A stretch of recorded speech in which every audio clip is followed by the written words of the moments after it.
Welcome in to the Hot Read Podcast live here on Tuesday, January the 7th.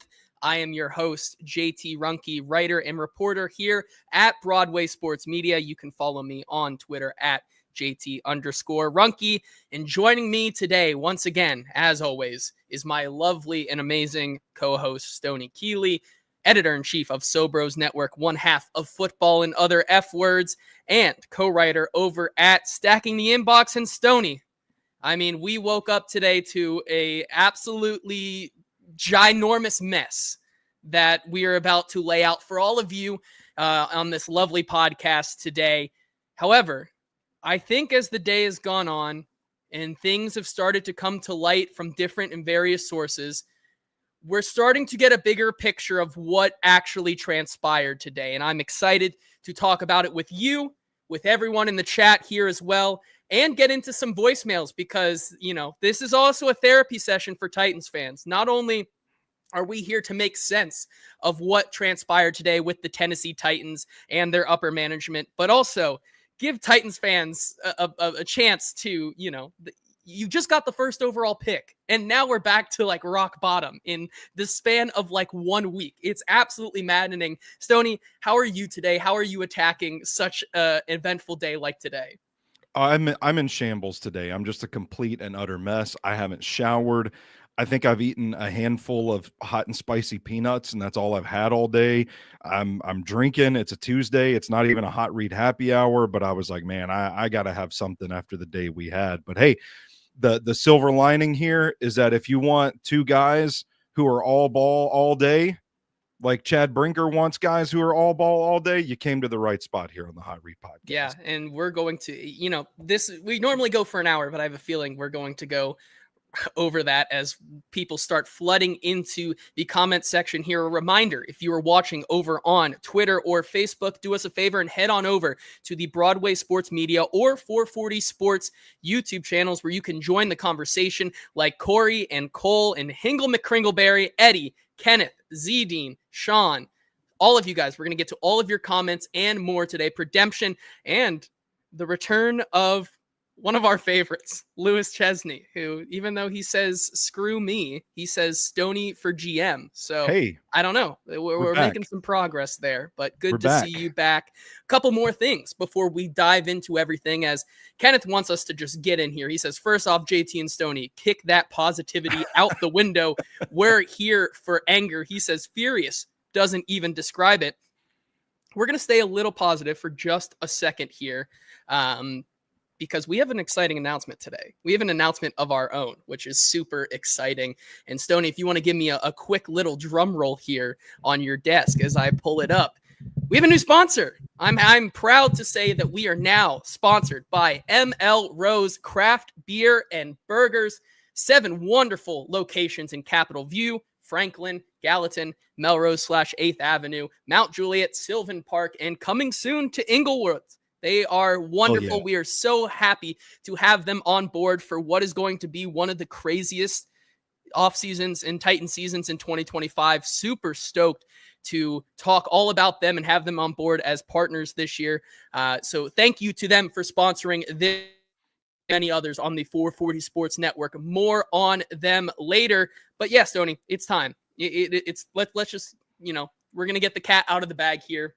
Obviously, the Titans decided earlier this morning to let go of general manager Ran Carthon as the team looks to make, once again, another move here. And, you know, I think it's funny because we can kind of call this Black Tuesday, I guess, right? Like maybe the more dysfunctional teams wait until after Black Monday, you know, to make their move because they want to feel special. Like you saw the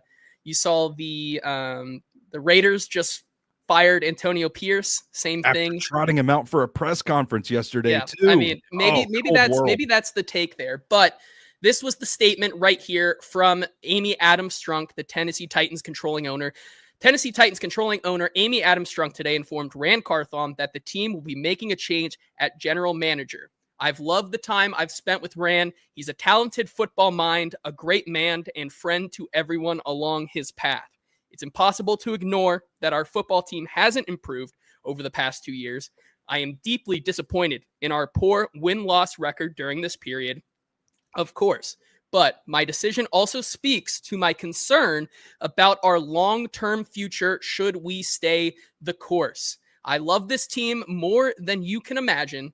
To our fans, we know this level of performance isn't acceptable. We're humbled by your support as we continue to work towards building the team you expect and deserve.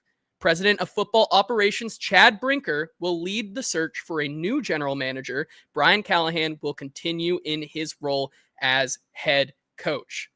All right, that is a lot in itself, but that wasn't the only moves that were made, because Paul Kuharsky also reported earlier today that the Titans have also fired 4 other personnel people in the organization. Vice President of Team Operations, Brent Akers, Vice President of Football Technology, Anthony Pastrana, Assistant General Manager, Anthony Robinson, one of the 3 that were hired during that first Ran Carthon cycle, and Senior Director of Security, John Albertson.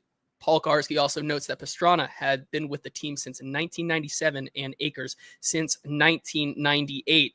Those are just some other moves, but the biggest one here, right? Like, we have to talk about that statement. We finally got a statement from Amy Adams Strunk that, to start the day, I would say did not really bring anyone the message that we were hoping from this kind of this administration, and, setting a clear vision. And I think that's where I started today, right? I've been talking about this entire off-season cycle as we geared up towards it, right? That if you are going to fire one of the general managers here, you either fire Chad Brinker or you fire Chad Brinker and Ran Carthon, or you don't fire either one. I thought it was pretty, foolish, I would say, to split them up, because nothing really changes philosophically. However, I think as the day has gone along, as much as people want to be enraged, there's kind of become a silver lining and a clearer picture of what actually went down in and around the Tennessee Titans today. But just first off, Stoney, your reaction to this news this morning, and just some quick thoughts on what you thought about the news when it broke. Yeah, so I was firmly in the camp with you that if you're going to bring back one, you bring back all, and continuity and stability is good for the future of this franchise. I don't think it really makes sense to point out the record and the results on the field, because I think if it were really about the results and what happens on the field here, what sense does it make to only fire Ran Carthon and not fire Chad Brinker and Brian Callahan with him? Because they were billed as this triumvirate, the 3-way at the top, if you will. That's probably not the best term to use, but you get what I'm saying. Three guys in charge of this franchise, but only one of them is responsible for the downfall of this team. Like, it didn't make a whole lot of sense to me. And so I thought it was odd. And I know there was some smoke coming out pretty late Sunday night that Rand's seat was a little hot, that he might not survive this offseason. But when we went Sunday night without news, we went all day Monday without news, I started to lean on the side of Rand's going to be safe. Cooler heads have prevailed, and he's going to get a crack to keep building at this thing. And when I saw that wasn't the case, and that Brian Callahan would be back and that Chad Brinker would be essentially elevated, I kind of thought, like, this, I don't get this. I don't understand it. And so, like you alluded to, like, you kind of start to do some digging, and I will commend Paul Kuharsky for doing the digging that he's done today. A lot of really good reporting on his behalf as well. And you get the little nuggets, and there's a way out of this, right? There's a way you can kind of make sense of this move that I'm sure we will get into. But as far as how I felt in the moment, confused, a little shocked because of the timing, waiting so long to do it, and disagreement, really, because I liked Ran Carthon's player acquisition cycle, drink, and I thought he deserved a crack at another one to keep building what they had going here. Yeah, no, I agree with you there. I think the most important thing you said, there's a little avenue, right, to see as nuggets come out today about, the route and where this franchise seems to be heading. But I think it's fair to say to maybe people like Kenneth, who is a longtime listener of this podcast and is obviously very seething today at this decision. Yeah. Even if it is the correct avenue here, which we'll dive into and whatnot, it still is, they continue to do it in a dysfunctional way that makes them look so incompetent. And I think only today's move, even if it is maybe a move that makes them look as incompetent as they have been, it might be the one that they have to just, take on the chin a little bit to move forward in a direction where we start to see some competitive football again. And I think that's where this discussion gets into the nitty gritty and all the little nuggets, like you said, we heard today and why we came to this decision. Let's get to some of your comments right here as we start off the top of the show, because we have so much to get into.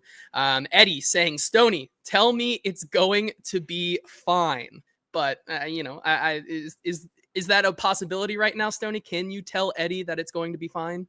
Oh, listen, you guys know my nature. All right. I like to explore scenarios. I like to look at every possible outcome and every angle, every tentacle that comes out of a story, so to speak. And I do think that if we're talking about it like the Avengers Endgame, Doctor Strange, like we're in the end game now. Like there is a scenario where I think the Titans do come out better for this. And I'm not going to go as far as to say everything's going to be fine, Eddie, with the Titans. But I will say everything is going to be fine as long as you have shows like the Hot Read podcast and you have your fellow Titan fan brethren to suffer in misery with. Yeah, I think that's a perfect way to say it. And then Scott says, RMFing Hot Read Pod. Thank you. We appreciate you here. And if you are joining along with us and come in a little bit late, like so many of you are here, thank you once again for joining us. Remember to retweet and like the show. We want as many Titans fans to get in on this conversation as, I'm not going to lie, I've spent all day today just trying to kind of sift through the madness. And I'm so excited to try to figure out what exactly went on and transpired today. So let's retweet the show, like the show, get as many people in here. And if you are on Twitter and want to join the conversation like everyone else here, head on over to Broadway Sports Media and 440 Sports YouTube channels where you can do so. Z-Dean poking fun at us for being late again. The ghost of Easton Freeze lives on, as he always will, saying, wakey, wakey, we got a lot to discuss. This franchise may not be successful, but at least it keeps things interesting. I would agree with that one. Redemption says, I don't make it to every show, but I had to make it today after this morning. I agree with you there. Cole saying the Brinker Tinker era off to a rough start. I've seen people already starting to use that, the Brinker Tinker. I agree with that one here. Sean O'Reilly saying, as a young kid in Ireland watching CJ2K and thinking this is the team for me, I regret that decision more and more every year. It is really tough right now. Eddie saying, guys, I need a drink. Hingle McCringleberry saying a Titan-sized Mets. I agree with you there. Z-Dean also saying, who's at fault? Spider-Man meme. That's one of the best right there. I think that takes the prize right now at 440, saying ML Rose has the best dipping ranch in Nashville. Hey, just saying. I would agree with you there. If I may, my wife and I love ML Rose. My mouth is watering just trying to talk about it. We're not even a mile down the road from it out here in Mount Juliet, and we're there at least like once a week. They have a crunch wrap on the menu. Okay. It is a burger crunch wrap. And I get it all the time there. Burger of the month is fantastic. I don't go with the ranch. I go with the barbecue sauce. I get a burger, side of waffle fries, the barbecue sauce, and it is just delightful. I love it. There's a good chance if you go to the ML Rose out in Mount Juliet, you'll probably see me there at some point. That is wonderful here. Before we get into everything, I did put out I did want to give a chance for people to come back and give their own input on today's show, which we are going to do here, which someone in my mentions said, hey, you should really set up a way for us to be able to interact with the show today. And I said, you know what? That is a great idea. And I don't know if the streaming software we use could ever support live, but I put out my business email and I said, send me your voice memos and we'll get them on the show today. We're going to get into all of those as well. But I do want to bring up this comment real quick. where as I look to make sure that I can find it, it was about, Redemption saying, I just wish you would have an actual press conference, Amy. And I think that is really paramount, right? Like even through the confusion today, and we'll get into it because with Chad Brinker and this new GM search and whatnot, even though they continue to talk about the vision of this team going forward, there are still parts of it that just do like contradict each other, just don't feel like they make a whole lot of sense. And so, I think myself and a lot of the other media included would really like to hear from someone. However, it's not good enough. And that, unfortunately, that statement from Amy Adams Strunk is all we're going to get. And Paul Kuharsky said earlier today, Titans Burke Nihill on Amy Adams Strunk not speaking. And Burke Nihill, he is in part running the business operation of the Titans and has, not been in football side of it, I would say, for a long time, dipping his toes in, I guess, with this new regime. But Burke said, Amy empowers Chad to talk for the football team. She empowers me to speak for the organization. And, we heard some clips that we'll get into, some snippets in a couple Jim Wyatt articles from earlier today. But that's just not good enough for me either. Like that, I'm sorry, that is not good enough for you to have these premeditated thoughts that you can put out there in writing and not be able to kind of let us ask you the important questions, like get into the nitty gritty of how these roles are defined so that we can understand, who is taking care of who, and, kind of stop using this as a scapegoat opportunity for a lot of the times. And so that's why I think, unfortunately, we're not going to get anything better than statements put out. And I would be shocked if there was a press conference at all this week regarding this information. If it was, I would have imagined we would have been notified about it today. But ultimately, it does not look like they're going to walk Chad Brinker out there to kind of disclose anything. All we're going to get is what we got today, and that's unfortunately what it is right now. Let's get to some of these voicemails real quick as we start off the show.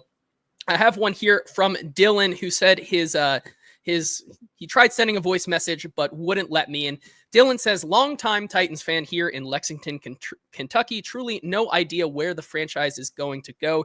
These next few years are going to be massive in what the direction we take is. I don't know what GM or even player at this point is going to want to come play for the Titans. Only positive is our draft position for 2025. If only an owner could be fired.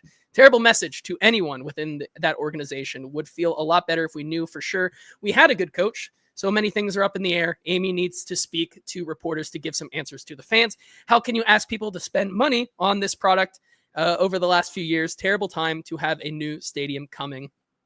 I think that's kind of sums up a lot of the frustration that the fan base has right now, right? I mean, it's a lot of you continually get more questions than answers right now with this Tennessee Titans team. And I think it's been that way since the firing of John Robinson. And that nexus point has kind of only continued to cycle in this cycle of dysfunctionality that we are continuing to see. And for what it's worth, I think we're finally at a point where it has come to maybe the peak of the dysfunction that we are going to see. And the franchise today knows that, and they're taking it on the chin, like I said earlier, and we're going forward with this in mind. However, it's pretty unfair to Titans fans who have had to listen to this message of preaching patience over and over again over the last 2 to 3 years.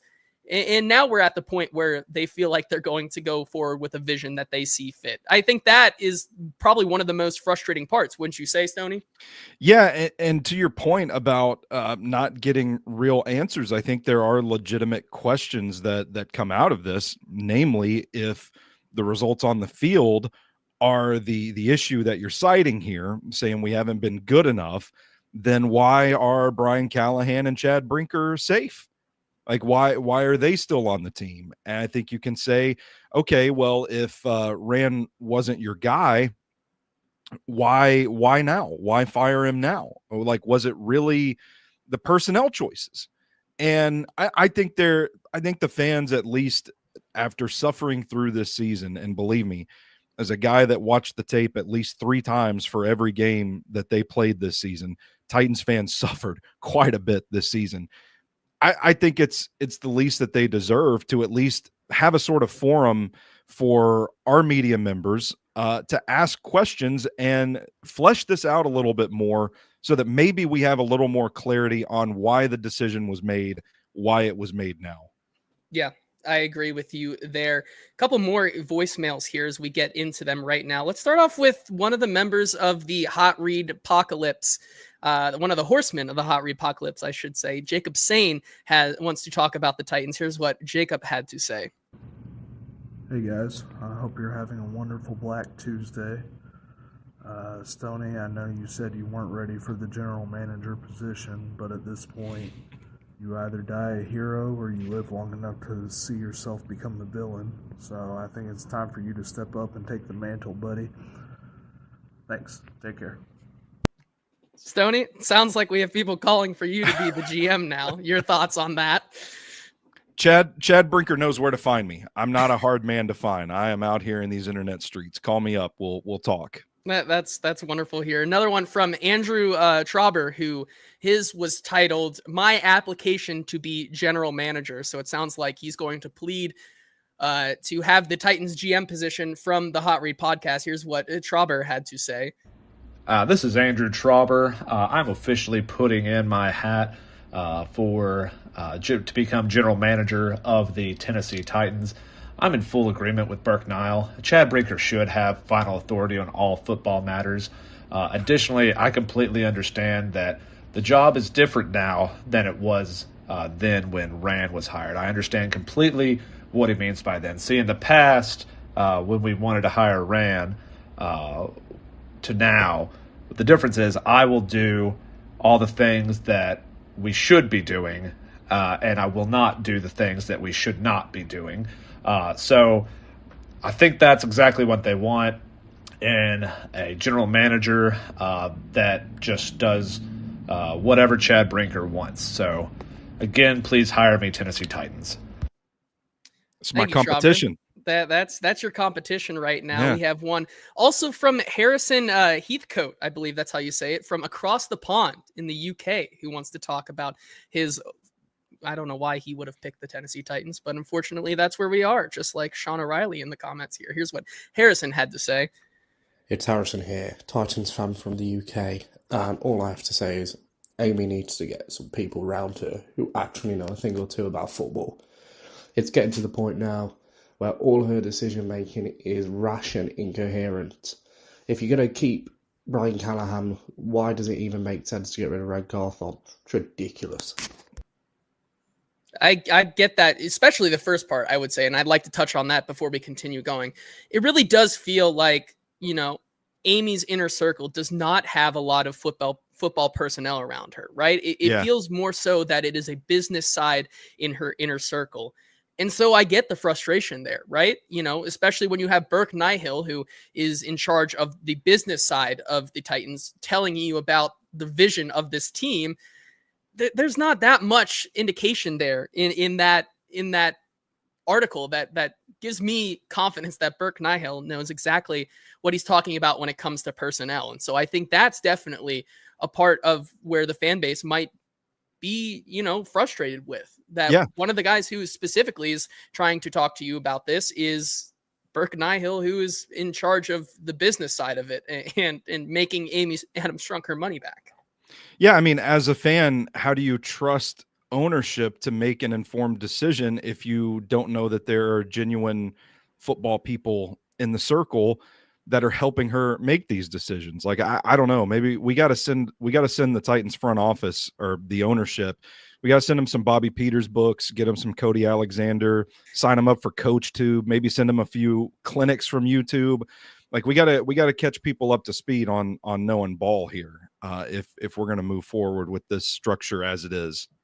And I think that's a good segue into the article from earlier today talking about all these changes where, Burke Nihill did give a little bit of a snippet of what has kind of gone on for this organization, which he says, and I quote, "Speaking of a change of the general manager specifically, Ran was hired into a very different job description than the one that exists today, which, first of all, just gives me pause that that's how they're looking at it, right? Yeah. For an organization to change the dynamic of the GM position here definitely is something that I think is noteworthy, that kind of sets off some red flags for me. But he continues on and says Ran was hired for a general manager position that was very specific to the circumstances at the time. And then the forecasting was the general manager would be able to partner very closely with the head coach, the existing head coach. And as the circumstances exist today, the general manager position is different. And so what Chad, who is leading the search, will be looking for is a very different skills, different job description, which, just breaking some of that down here, like, it seems like their message in that statement was the plan was to partner the head coach, the current head coach at that time, Mike Vrabel, with a guy who was going to work together with him. Yeah. What we know from that situation is that Mike Vrabel was not interested in Ran Carthon being the GM from the get-go. Like, no. that is a fact that we know over the past couple of years and what led to him being fired. And so, I think I really do think that is the first step right there with how just dysfunctional this team has been, right? You kind of see that as the first sign of disaster in this kind of situation that they're in. And so you look at that, and when he talks about, the general manager now being in a very different position here, it kind of feels like Ran was brought in as this guy who, is a relationship builder. That is the one thing that he has stood on, tried and true every single time. But now when they talk about what they want from a general manager, it seems like we're moving more, to the personnel side of a general manager, which, to be honest, when you look at that now, going back to when they hired Ran Carthon, it makes me wonder exactly, what was the point of even hiring Ran Carthon if you didn't look at the personnel side of him as much as you probably should have, right? Like, I feel like that gives me a ton of red flags here. Yeah, and I think the biggest red flag was this whole thing kind of being born out of dysfunction. We shouldn't be surprised that as it matures, it develops further into dysfunction. I think the intriguing thing about this is that Mike Vrabel would reportedly say that Ran Carthon was not ready for the GM job. It was his big sticking point, right? So now here we are a couple of years later, after he was hired, and Amy Adams Strunk and company ownership is basically telling us that Mike Vrabel was right by their actions. Now, again, I don't think Ran Carthon should have been fired. I liked his personnel choices, but it just kind of it's another black eye on top of a black eye that there was this struggle a year ago. Mike Vrabel was fired, and now the organization is basically saying, well, Ran can't do the job. And I think that's part of what makes it so tough to swallow for a lot of Titans fans. And I think it furthers the desire to want an explanation from ownership. Yeah, I agree with you there. And it feels like when he goes on, which it leads us to Chad Brinker now leading this search, he talks about how Brinker was promoted to president of football operations last offseason, a new role for the organization. In 2024, Brinker provided executive leadership and support for the entire football side of the organization. His day-to-day responsibilities have included direct oversight of the football departments that address salary cap management, analytics and strategy, communications and information systems, among other responsibilities. Brinker also provided scouting evaluation of top talent in both college and the NFL. Sounds like Brinker was just doing a lot of everything, almost like he was the GM. And if Ran's position changed because of this elevation of Chad Brinker from year 1 of Ran Carthon to year 2, how much was he really in charge after Brinker overtook him, right? Over this past entire 2024 season. So did Ran also fall out of favor with yet another group here? Like, is that what we're seeing happen once, after 1 year, he was unfavored by Mike Vrabel. He comes in and he, has the 2023 season with Mike Vrabel. Vrabel didn't like him from the get-go. They give Ran Carthon yet another try here. They extend him on that contract, right? On a 4-year contract after he signed a 2-year. And then they go ahead and elevate Chad Brinker above him. And so it sounds to me a little bit like he kind of started to fall out of favor. And you saw a couple things today from different reporters talking kind of a little bit about this idea, right? Josina Anderson had some interesting tidbits today where she said, breaking, the Titans have parted way with Ran Carthon per sources. This was indicated to me days ago that this was up for discussion. There had been questions around the league as to the dynamic between Carthon and Chad Brinker, who was the president of football operations, and who really had final say and where that fell within allowable policies. Several execs around the league had been asking about this to pertinent league officials. Now, as some expected and thus monitoring closely, it all apparently came to a head. And she added on that and said, by the way, the concerns and questions surrounding this had been raised and going on for many weeks. Some league sources were wondering and asking, what's the point of having rules or policies that oversee these roles if there's at least an appearance or impression of said rules being potentially skirted?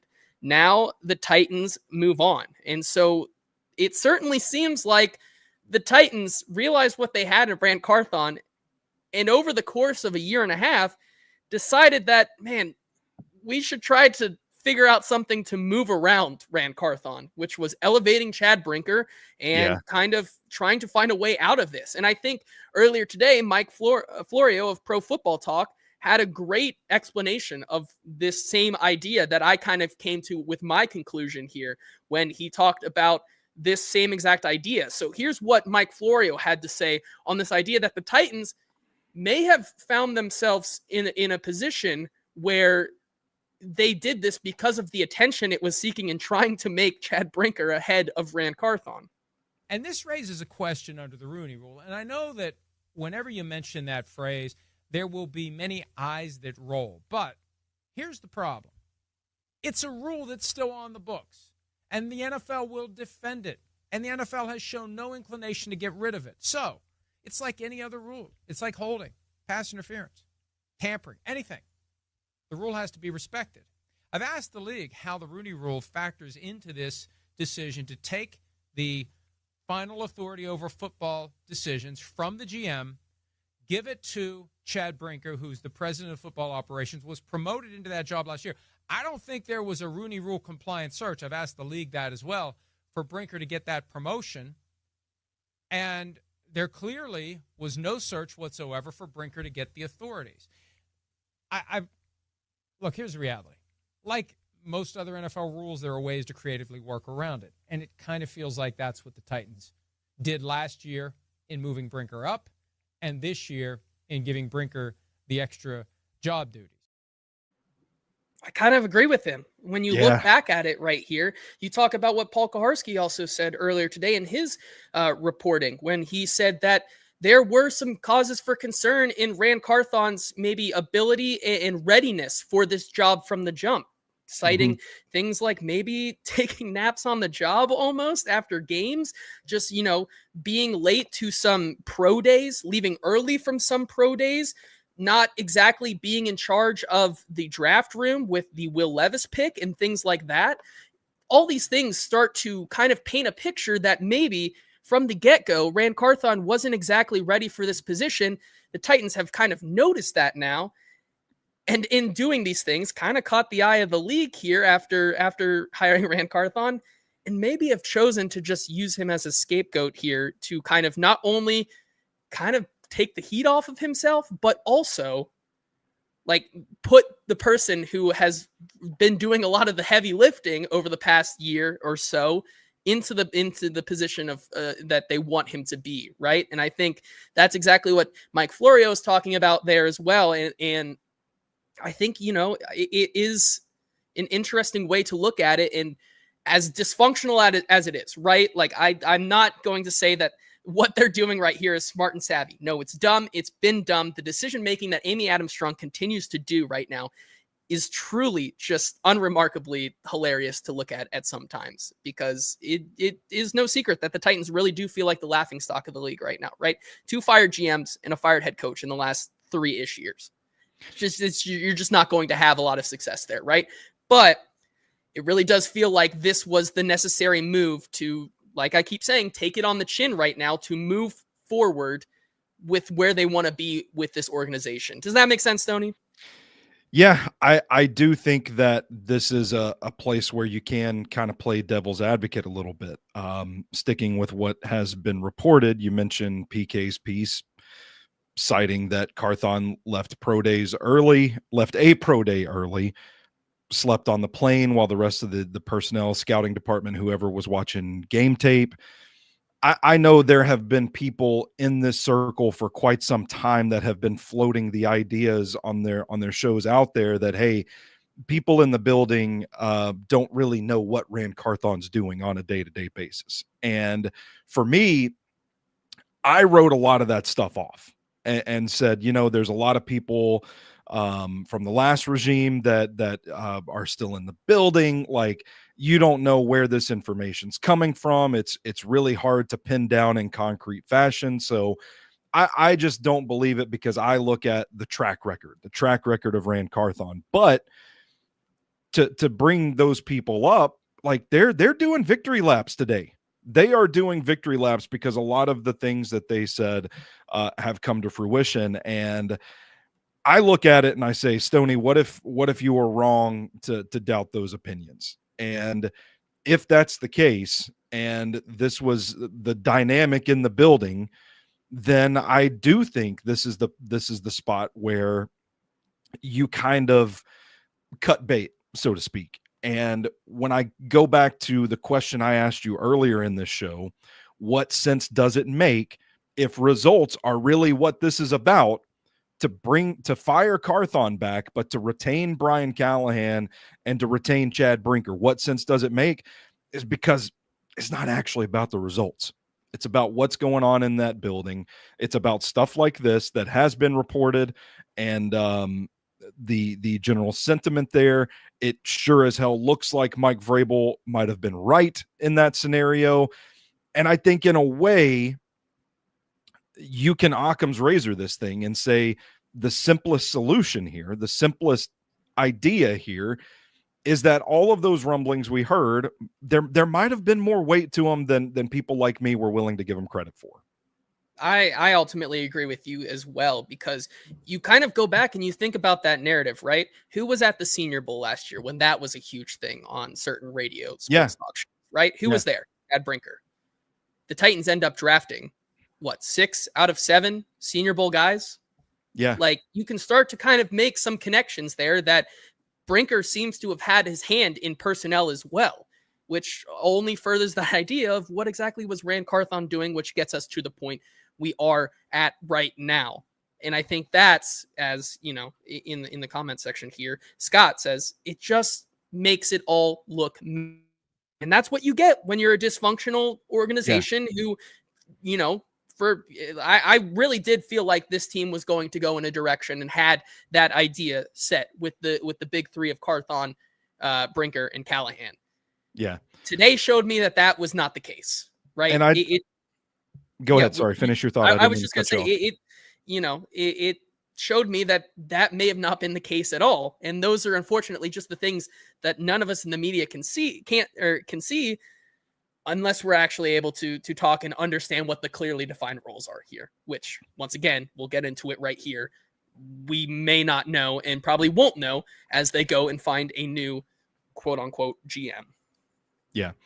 I was just going to take a moment to put my hand up and say, I don't remember if it was here on Hot Read that you and I talked about it, or if it might have been on Football and Other F Words with Zach that I talked about it. But I was defending Brian Callahan and the job that he's done this season, and with the roles that we were given as defined for Chad Brinker and Ran Carthon, I did say, like, gun to my head, if somebody's going to take the fall for this season, I do think that that falls on Ran for the negligence of the right tackle position, for the negligence of the edge rush position. I don't think any of them should be gone, but hand up, I was like, yeah, if you put a gun to my head, I'm thinking Rand's the one to go. I don't want to go on a podcast and say that, and then 2 weeks later come over here and be like, oh my God, I can't believe Rand was the one that got fired. So Yeah. just a matter of transparency. I said that, and I still believe it, of the three, that he probably was the fall guy, the right fall guy, but it's just not a decision I would have made at all. I agree with you. It makes, as Jacob says here, JT, it sounds like you're saying this is the first painful step to becoming more functional and organized in the future. And I think, and that's the positive spin for it too. It is the positive spin for it. And as much as people don't want to say these things, right? Like, I keep saying it on this show for people who come in. It really does feel like this is the peak of the dysfunctionality we are going to see here. And we'll get into what the kind of more or less more defined roles are for this team, even though they aren't still defined. We'll get into those next, but I think that's that's exactly where we are. This feels like a good spot to ask this question now that we've talked about the juicy stuff, all the behind the scenes stuff that was going on. If all of that was out there last offseason, like this, it's not like we just started hearing these rumblings about Ran Carthon sleeping, watching film and all that, or sleeping instead of watching film. It's not like we just heard about that kind of stuff. It was going on last offseason as well.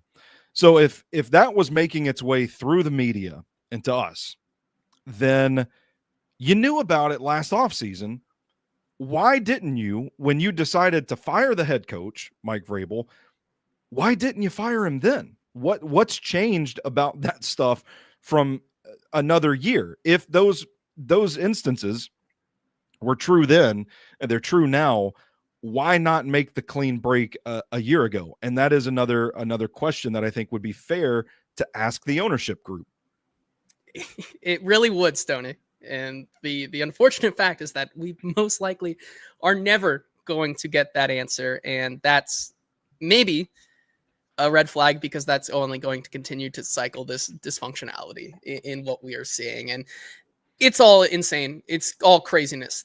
We could be maybe just like totally off base, but like as the day has gone on, feels like this is the direction in the things that I have seen over this day to tell me that it really was more so we just wanted Chad Brinker to be the de facto GM. And I think that's where we are, and they just can't come out and say that. And back, I was about to say, back to the Florio clip, it's not like they can just come out and say, oh, we want Chad Brinker to be the GM. It's, pardon my French, folks, it is a fucking mess. It is a mess. Yeah, I agree. There's my one F-bomb for the show. My one perfect. F-bomb. I appreciate you using it just there. That is a good place and a responsible place to use it. I would agree. If you're just joining us live, we are talking about all the things that have transpired in the Tennessee Titans universe today. And if you're watching over on Twitter or Facebook and want to join the conversation over on YouTube with so many of you in the chat today, do us a favor and head on over there to Broadway Sports Media and 440 Sports YouTube channels. While you're over there, make sure to hit that like button, subscribe over there, because we're going to be doing this content all day long, 24/7 for the rest of our lives, because that's what we are do. Just masochists with this Tennessee Titans team. And I meant to say this offseason, but then it just kind of came out that way. QB coach McAvoy.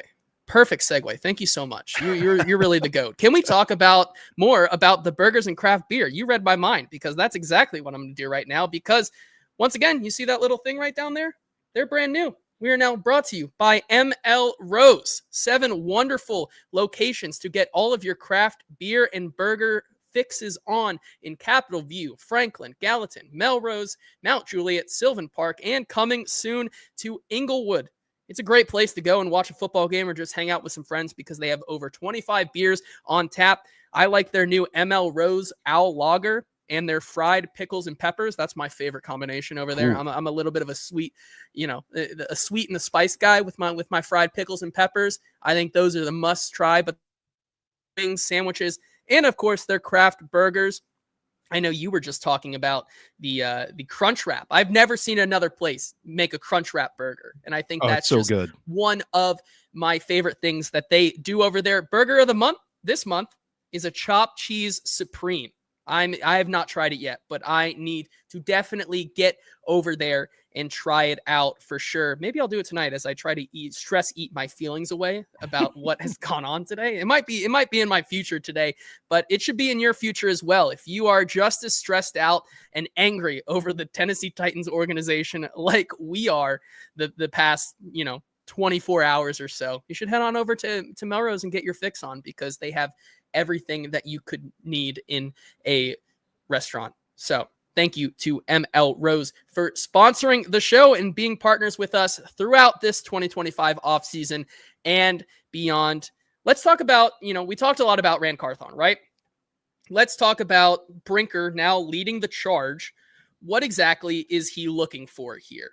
And Brinker had some interesting quotes today on this one, which I know I definitely want to jump into here. And here's what he had to say. He said, "I think the general manager position is unique to their respective organizations," Brinker said. "This particular job, what we'll be looking for is someone who has spent their career as a scout, is a top-flight, top-level evaluator who has spent the majority of their career projecting college players to the National Football League. They've had a major hand in setting the draft board in preferably a consistent winning organization."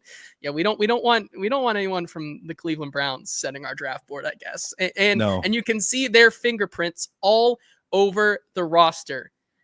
He goes on here and he says, "At the end of the day," here's the biggest one. "At the end of the day, this person is going to be all ball all day. They are going to focus on the roster and the coaching staff, and I'll continue in my role with handling all the other areas that surround the center of our program, scouting and coaches. So I will support that person, but we are looking for a general manager who wakes up every day and is focused on building the team." Stoney Keeley. Ultimately, Brinker, Callahan, and the new general manager will work together to make decisions. Stoney, that sounds like a head of scouting. That sounds like a director of scouting and player personnel. That's exactly what that sounds like to me. BS. I'm calling BS on that. It's a nice way to say that, once again, the GM position this go around, which could be their plan, and this could be the direction they're finally planting their flag on, is that the GM is just a player of scouting. And so, right, he says right there, ultimately, Brinker, Callahan, and the new general manager will work together to make decisions. But what about those final decisions? And Burke Nihill said, "Brinker will break ties with respect to the 53-man roster. It is important to Amy to have absolutely clarity in the football organization," Nihill says. "And so, while the general manager position, director of scouting, will have a primary responsibility on all these things Chad is describing in terms of the day-to-day of overseeing the roster and the coaching staff, Chad is the leader of the football program, so Chad will be the final authority on all football matters, including the roster." The very next sentence, Brinker reiterated the group will work in unison. Isn't this what we just went through? That is a direct contradiction to what he just said. And I can go on and on, but once again, I think Mike Florio of Pro Football Talk absolutely cooked the Tennessee Titans today. And I'm just like, we'll get into this exactly, because I think he does bring up some interesting points. He's going to say the exact same thing I'm going to say. In no possible way should a organization need to say they're working in unison while directly right before that saying that he is the guy who's getting all the final say. That's just not how once again, I just talked about how we may be seeing the Titans go in a positive direction. And then all of a sudden, Brooke Nihill just says, contradicts himself here. Did we not just go through this with collaboration? All last offseason, it was collaboration. Yes. But then everybody's like, okay, well, who has the final say on personnel? Oh, that's Ran. Okay, so is it not collaboration? Like, what are we doing here? It feels like more of the same to me. Like we're going through the same cycle as we did last season. Yeah, I agree. Here's what Mike Florio had to say about the Titan situation, and also gives a good, a little bit of a primer, I would say, into this talk about finding what essentially is going to be a player of scouting and an assistant GM. Here's what he had to say on the matter. Site ultimately contains quotes from the team's CEO making it clear that Brinker will break ties with respect to the team's roster. And let me just stop there for a second. I don't like to think of it in terms of breaking ties, because there shouldn't be ties that need to be broken. And when someone breaks a tie, that means someone's going to be upset with the outcome. The best organizations find a way to reach a consensus. There's never a winner or a loser. This isn't Judge Wapner going back into his chambers for 5 minutes and coming out and telling the coach and the GM who wins and who loses.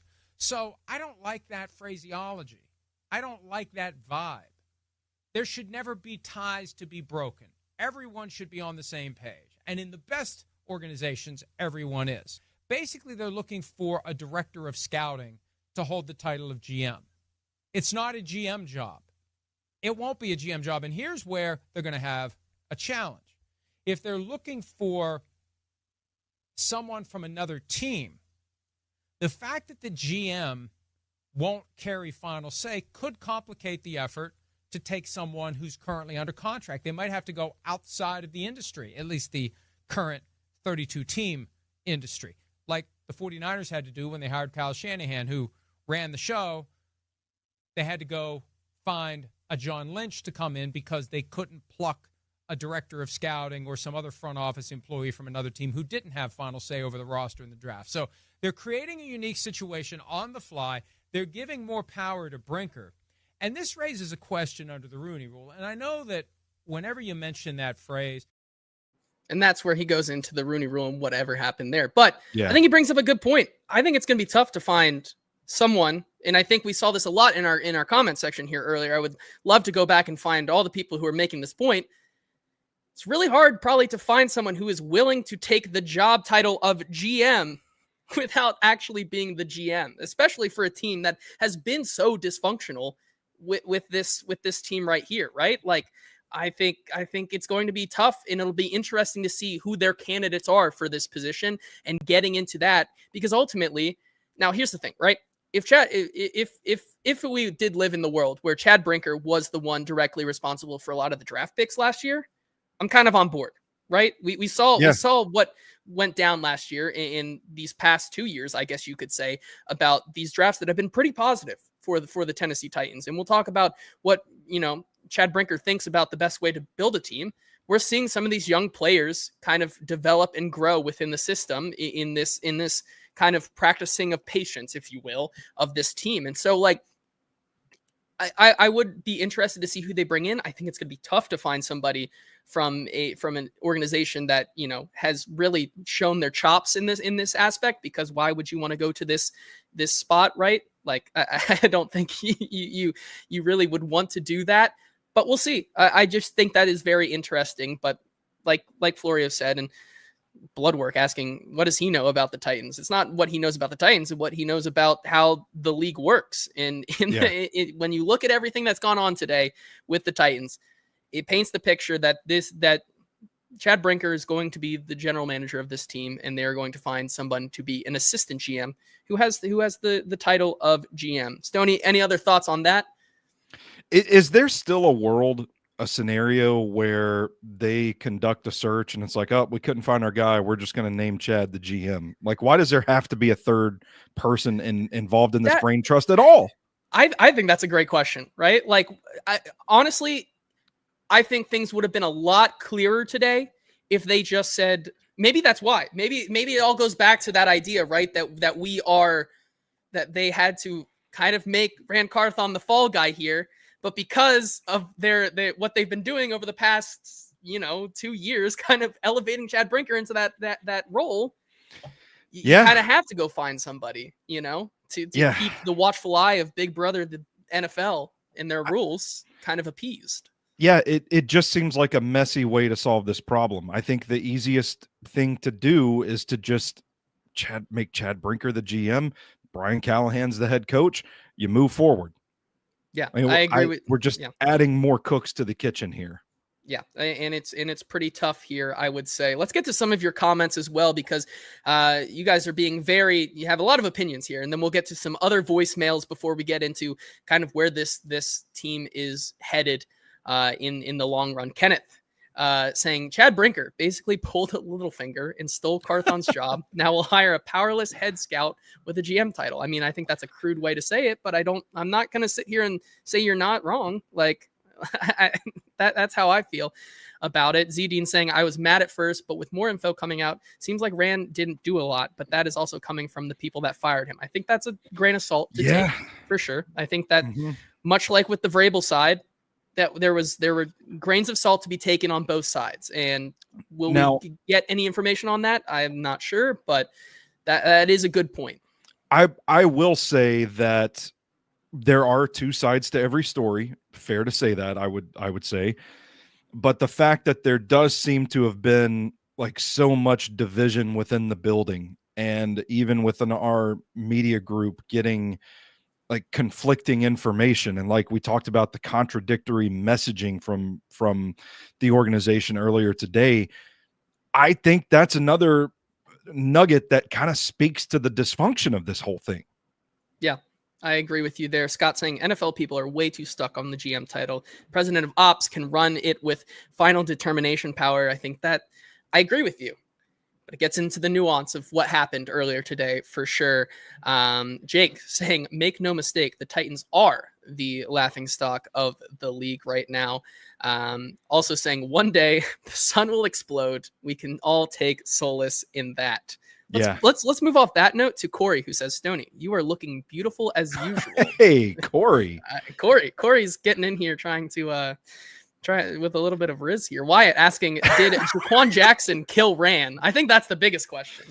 Yeah. Is the Jaquan Jackson selection what did Ran Carthon in? Is that, can we just pinpoint everything back to that one pick? Could be.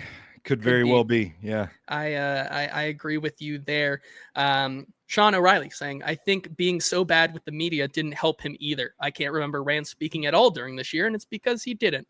Even though he said during last offseason, one of the things he wanted to learn from his first season as GM is to be more involved in the media and be more available. Did he do that?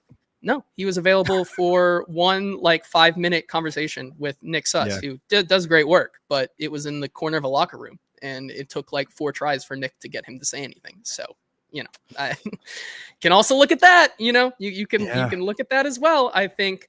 But, I do think that it just goes back into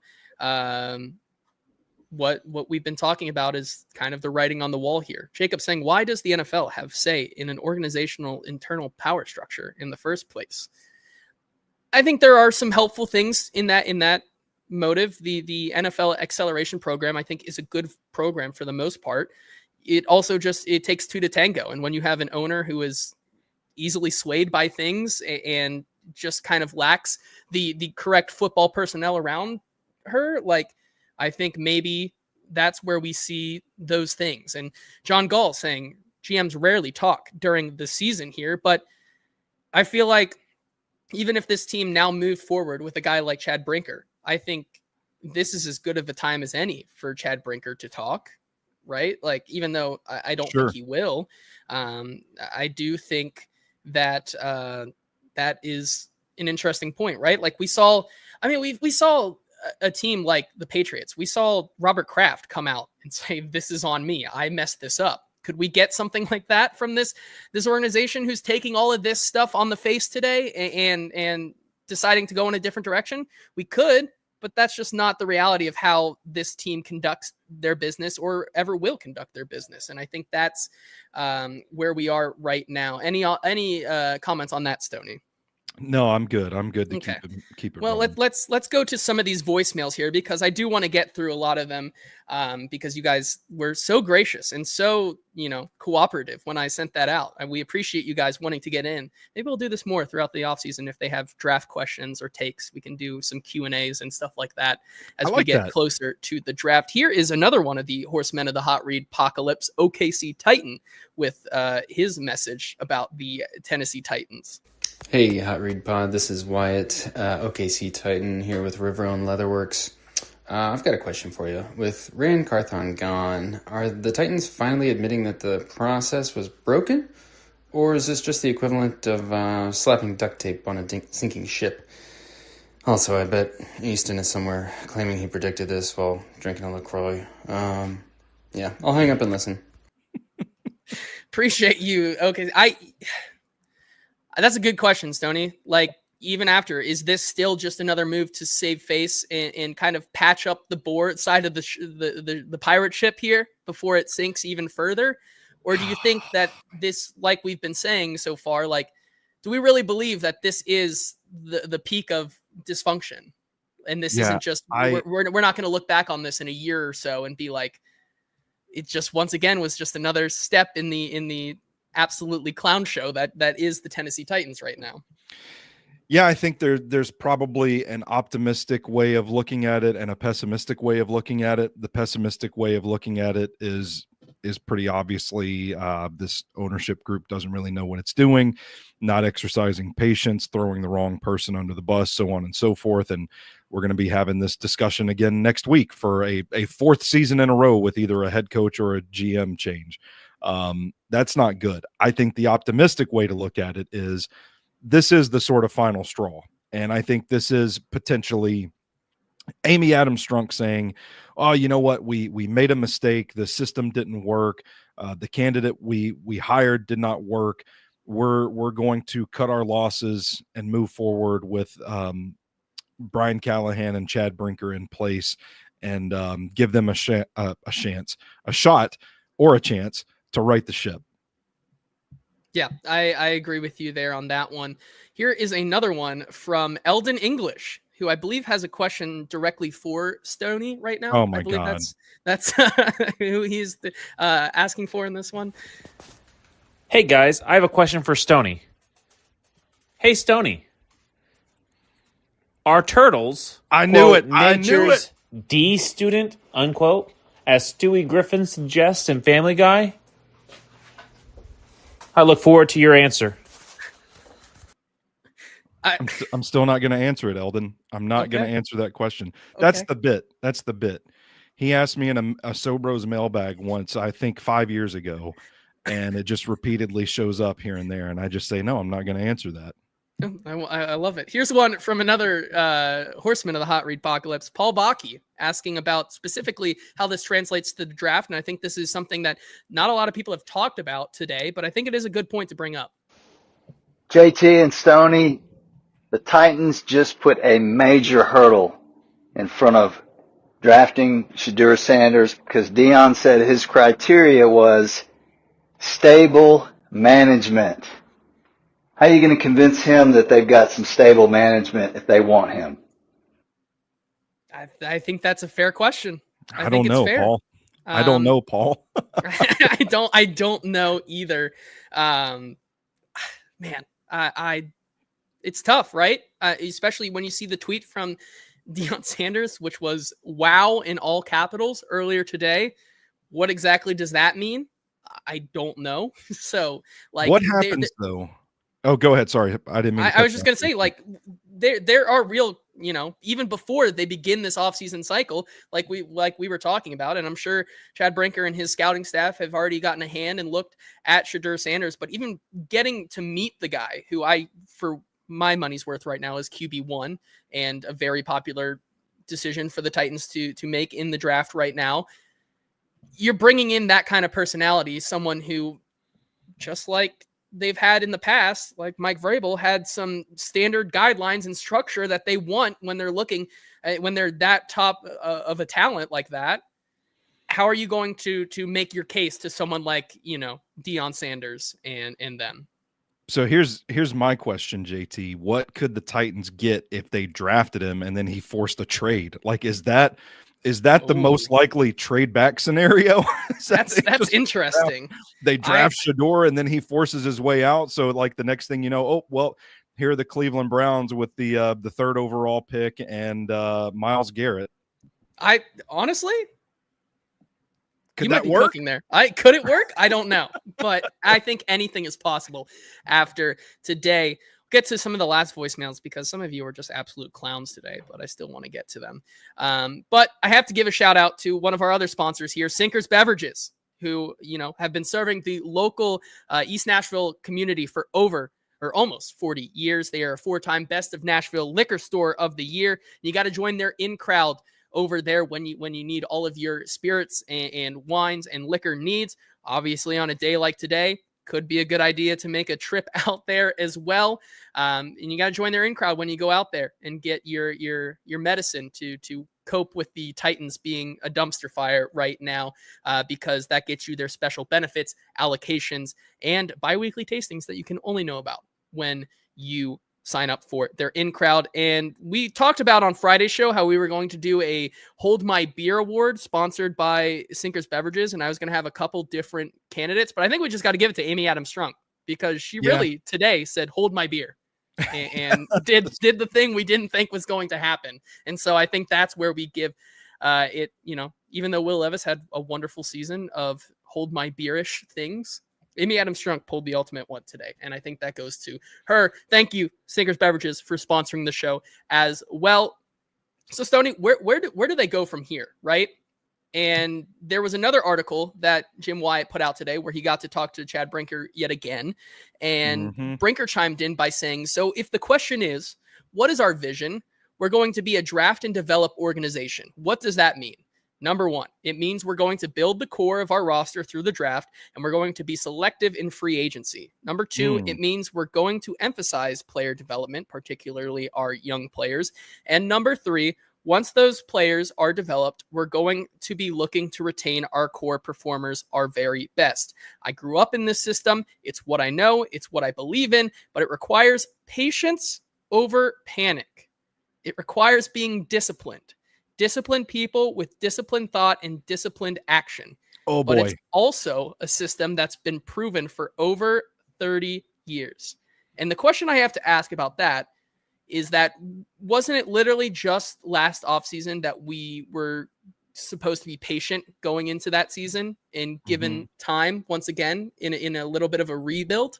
Like, yeah, it's a little bit damning to me once again that we see this. And then on the I guess topic of Brian Callahan, because I think, with this team right now, people are asking, why cut bait with a guy like Ran Carthon and not Brian Callahan, who was, I guess, picked by Ran Carthon. However, I mean, also Chad Brinker was there. So, who exactly was actually making the pick? That's an interesting one to think about. But Chad Brinker says he believes in Callahan, who is being retained. He was a first-time head coach and a first-time play caller. Brinker said of Callahan, there are some challenges as a first-time head coach, like building a culture, assessing current and future talent, establishing trust and communication, building a high-level staff, creating an alignment from the coaching to the front office to ownership. On top of that, he was a first-time play caller and first-time head coach. How many times are you going to say that? Brian was one of the hottest candidates last year on the market, and we believe in Brian. And we want to give him the opportunity to grow into the head coach that we think he can be. He knows, and we've talked about it, that it wasn't good enough this year. And I think Brian is really self-reflective in that regard, and he understands that he has to be better, and his staff has to be better. And quite frankly, we all have to be better, including me. We want to give Brian the opportunity to continue to grow. It just takes time to build a program. And when I read that, the first thing that came to my mind was that it sounds like this is still a group who is all in on practicing patience in kind of building this thing up. It's just not with Ran Carthon on board. Yeah. This is a team that just didn't want Ran Carthon on board anymore. And whether it is whatever reason it is, that's the bottom line here. We talked about all these opportunities, all these possibilities of why Ran Carthon might have got the boot. But that to me, and maybe correct me if I'm wrong, just kind of feels like we're going forward with the plan we had, just not with Ran anymore. Yeah, I look at that statement, JT, that article that came out, how many times the word discipline was repeated. I'm not saying these are like direct shots at Ran Carthon, but I think it's interesting to put that out there as well. Selective in free agency. Are people in the building, like, were they not really on board with trading the draft pick for L'Jarius Sneed? Like, given that Ed contract Henry to just said Calvin right Ridley? here, draft and develop organization equals trading a third pick for a win now cornerback. It seems kind of conflicting there. Now, I mean, I'm in the camp that thinks, if Sneed's healthy, it's probably a different story. I think he can still be, again, assuming he gets back to full health, I think he is a piece that they can probably build around. But what I'm saying here is that maybe the people in the building saw that a different way. Quote, not just someone who knows how to collect talent. That's a pretty interesting statement there as well, because we've talked about it on this show before. I thought this cycle was pretty good at amassing talent and kind of bolstering the roster in certain areas, but maybe they don't think that way. Or maybe it was a case of like, hey, we didn't, we just threw resources at these guys that are hurt now. And in the case of Cheeto, I think there was legitimate reason to be concerned about injury. With Sneed, I think the injury history was there, but I think they did their due diligence.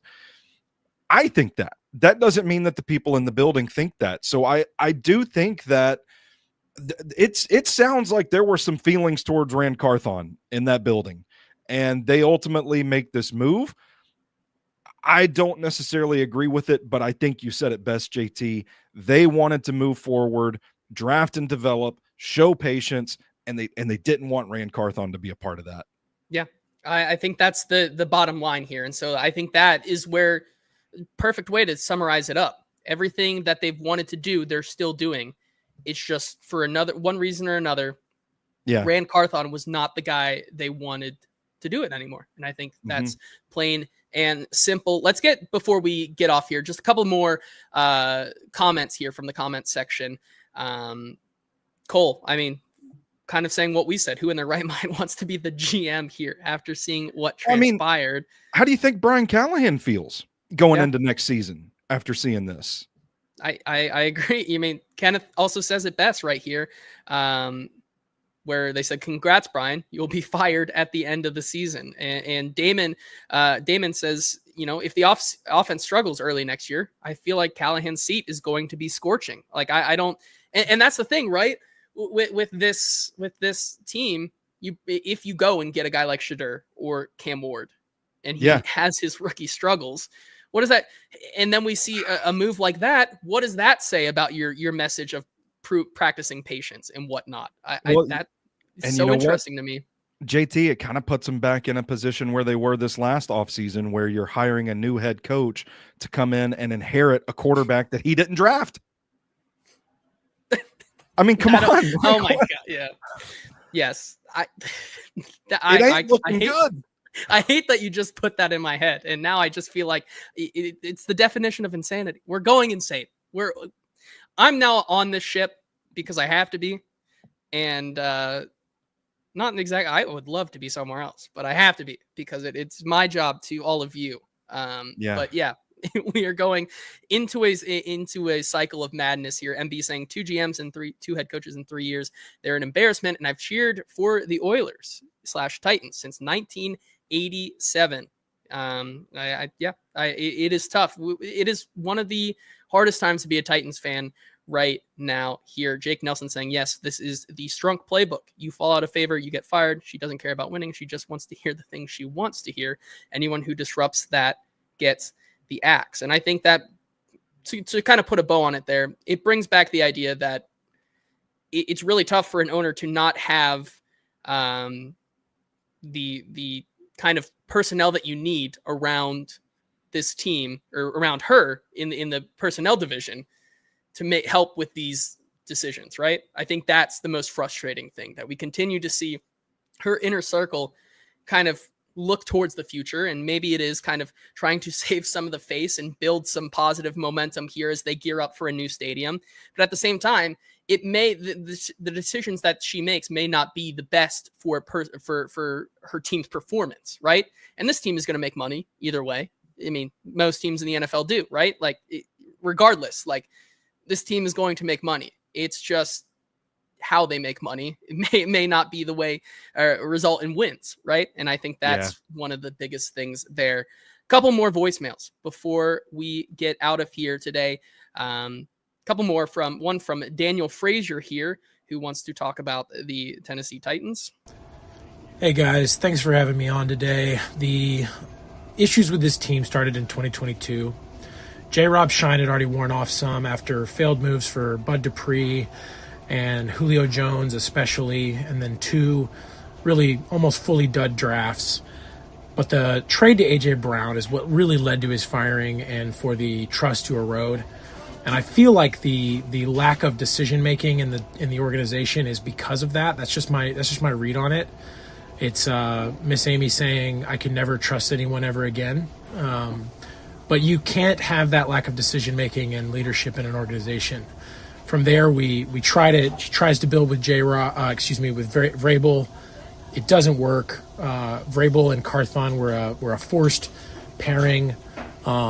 She chooses Carthon over Vrabel for all the reasons that are well regarded, but in that mix, we get Vrabel questioning Carthon's fit for GM.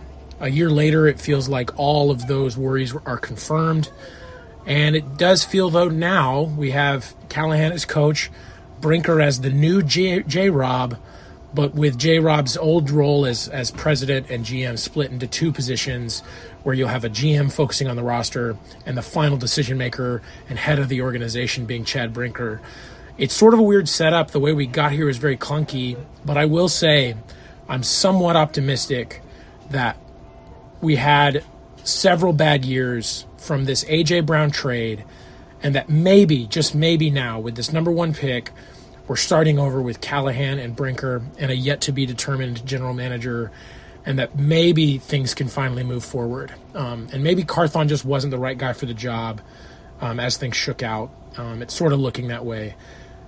Doesn't mean the organization isn't dysfunctional. It is, but I'm quietly hopeful that it will be less so in the future, and that actually there's more stability with Brinker and Callahan going forward than people are willing to or wanting to see in the frustration of the Carthon firing today. So thanks, guys. I'd love to hear your thoughts. I think a lot of that, there is some truth in that, right? And I think that there is an element of starting over, but at the same time, it feels like, as much as they want the GM to be the GM, it is just going to be Brinker. And Matt, I think, brings up an interesting question that maybe Brinker has kind of trampolined himself into such a high position that he could be the person inside Amy's inner circle to be the guy to make those decisions and keep her updated and whatnot. It certainly sounds like that could be a kind of, comparison to what John Robinson was, right? In this move here, and be more closer to that inner circle at least. And I think that's where you're seeing the direction. Once again, it's not pretty. It is really, really messy right now. But yeah, I think throughout that, I think like we said earlier, through the mess, there are reasons why this happened today. And there is some reason for optimism that things can go up from here, I think. Well, we should have ended on that call, because that was a ray of sunshine after the day we've all had today. And I'm not used to, I communicate with Daniel pretty regularly in the DMs. I'm not used to him being positive about the direction of this franchise. I feel like I've had to talk him off the ledge a couple of times with this regime. So I'm happy to hear him calling in and offering that slight bit of optimism. And I do think that if you want a positive spin on this decision, you could say, like, maybe, just maybe, let's acknowledge the possibility Amy Adams Strunk has recognized the dysfunction, and this is her correcting course, and we don't get any jumbled up mess like this anymore. It's a clear picture moving forward. It's all sunshine and rainbows. The Titans go on to draft Shedeur Sanders Brian Callahan coaches him to 3 straight Super Bowls, and then we kick off a new era in a new stadium. Sunshine and rainbows, I know, but I mean, it's at least plausible to think, right? The simplest explanation is the best. Like, she realized it wasn't working. She made a mistake. She corrected it, and now we move forward. Yep, I agree with you there. 2 more calls before we get out of here. Logan, another horseman of the Hot Read Apocalypse, one of our most loyal listeners, chimes in. To be honest, I didn't listen to what he had to say yet, so this could be anything. All right, great. Hey, Stoney and Pebble. According to my sources, Ran actually quit because Callahan got to hire his dad and Ran wasn't allowed to hire his. Can you guys confirm or deny that report? Thanks. I don't have any insight on that, JT. I don't either. You called me Pebble? Stoney and Pebble. Maybe that should be our radio show. Stoney and Pebble in the morning. Yeah. I guess I'm Pebble. That's great. And, maybe. I don't know. It's inquiring minds want to know. Yeah. And then finally, there's some Easton guy who left us a voicemail that wanted to chime in as we end off the show. Here's whatever Easton had to say. Hey, JT. Hey, Stoney. Long-time listener, first-time caller. Hey, just wanted to call to see if you guys knew that Titans controlling owner Amy Adams Strunk decided this morning to fire general manager Ran Carthon. He was the guy who was adding players to the Titans roster the past couple years, cutting players, drafting them, doing all those things. Seemed like pretty important news for the show, so just wanted to make sure that was on your radar. And, just I guess, what are your thoughts? All right, I'll hang up and listen. Thanks. Have we talked about that, JT? I don't know. Maybe we'll have to save that for Friday. Yeah, we might have to save that for Friday, but either way, I think we've said all we need to say on this one, and I'm sure this is one more thing. One more thing. Not so fast, my friend. I got two more things. I need Coach McAvoy's notes on Kyle McCord, by the way, because I'm having trouble getting somewhere with Kyle McCord. Coach, hit me up. I presented the optimist's view. I didn't present the pessimist view, and that could just be that nobody knows who's in charge with the Titans organization, and we're talking about a 4th straight year with a head coach GM change next offseason. So let's tighten up, boys. Yep. The cycle of insanity never, ever ends. And that's where we're going to end off. We're actually going to end off on doom and gloom today. Thank you to our wonderful new sponsors, ML Rose, for sponsoring. And we are presented by ML Rose. We come to you free of charge every Tuesday and Friday. Thanks in part to them. 7 wonderful locations. Again, if you're near any of these, Capitol View, Franklin, Gallatin, 8th Avenue, Mount Juliet, Sylvan Park, and coming soon to Inglewood, you got to get out there to ML Rose because they have some of the best burgers in town, man. I love ML Rose. So the happy burger to of the have month, them. Man. The chopped cheese. I got to get out there and I got to try it. But that's going to do it for our show today. Stoney, I think we might talk a little bit about this new director of scouting search that's going to take place for the Titans on Friday. But I think we're going to start getting into some maybe draft topics and where the Titans go this offseason. Talk a little bit about that. Either way, we're getting closer and closer to the Senior Bowl and the Combine, and we're almost here to draft season where we hit it hard and can't wait to do that. Thank you all for joining. Remember to hit like and subscribe to both our Broadway Sports Media and 440 Sports YouTube channels so that you get all of our content all the time. And until Friday, the Hot Read Podcast, we will talk to you then.